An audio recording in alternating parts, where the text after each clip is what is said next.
थोड़ा आगे आ जाइए। मुख्यमंत्री से मुलाकात हुई है, क्या में आया, क्या खास पर आपकी डिमांड्स हैं? मीटिंग बहुत अच्छी रही। सिर्फ हम नहीं, हम सब एक संग थे वहाँ पे। नॉर्थ ईस्ट में हमारा राज्य अलग हो सकता है, लेकिन समस्या ज़्यादा करके एक ही है। और हमारे जो काउंसिल्स है उनमें कैसे हमारे पास फाइनेंशियल, पॉलिटिकल और इकोनॉमिक पावर्स आए, लैंड पावर्स आए, वो सब में हमने उनको एक अच्छे तरीके से एक मेमोरेंडम दिया है किताब में, और उन्होंने हमें आश्वासन दिया है कि 1 महीने के अंदर वो निर्णय लेंगे। और उन्होंने एक कमेटी भी बनाया है। उस कमेटी में वो सब जो कमेटी के मेंबर्स होंगे, I think it will be under the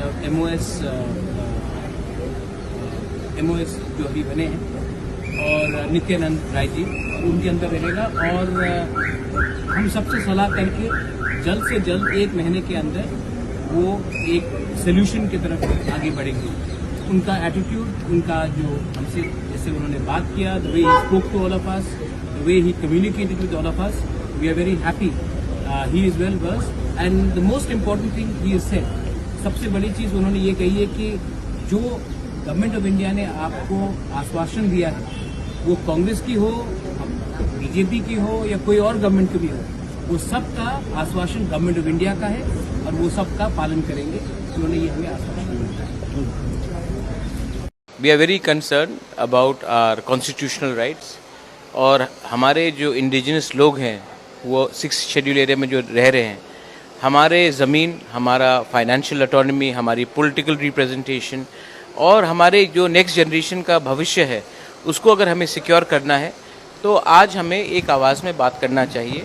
हमारी प्रॉब्लम्स एक ही हैं, हमारी ज़मीन में बहुत एक्सप्लॉयटेशन हो रहा है, हमारे लोगों को एक अच्छा भविष्य नहीं मिल रहा है, और अगर हम चाहते हैं कि हम अपने नेक्स्ट जनरेशन को कुछ दे सके, तो इट्स इम्पोर्टेंट दैट आज हम लोग बैठकर अपने पर्सनल डिफरेंसेस को हटाकर अपने कम्युनिटी के भविष्य के बारे एक आवाज़ में बात करें, और ये आवाज़ हम तब गवर्नमेंट ऑफ इंडिया के पास ले जाए। सब लोग हैं